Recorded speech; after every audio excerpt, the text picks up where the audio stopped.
আজ চলে এসেছি একটা ছোট্ট বোনের রিকোয়েস্টেড ভিডিও নিয়ে। সে আমার কাছে খুব মিষ্টি করে আবদার করেছিল মিক্সড ফ্রাইড রাইস বানানোর জন্য, তার জন্যই এই ভিডিওটা করা। চলো তাহলে রান্নাটা শুরু করি। প্রথমে চালটাকে ধুয়ে ভিজিয়ে রাখবো আধা ঘন্টার জন্য। আর এইদিকে কিছুটা বোনলেস চিকেন নিয়েছি, ম্যারিনেট করে রাখছি লবণ গোলমরিচ সয়া সস দিয়ে। সাথে চিংড়ি মাছটাও ম্যারিনেট করব লবণ আর গোলমরিচ মাখিয়ে। এরপর চালটা বসিয়ে দিয়েছি সেদ্ধ হতে।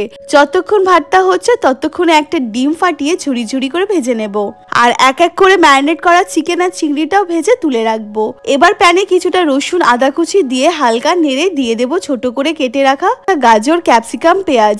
একটু ভাজা হয়ে গেলেই দিয়ে দেব ভাত, স্বাদ মতন লবণ গোলমরিচ, একটু গরম মশলা, মিষ্টির জন্য সামান্য মিশ্রি, চিনিও দিতে পারো তোমরা।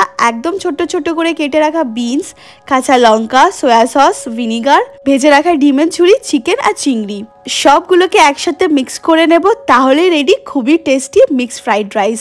খেতে কি যে অসাধারণ লাগে!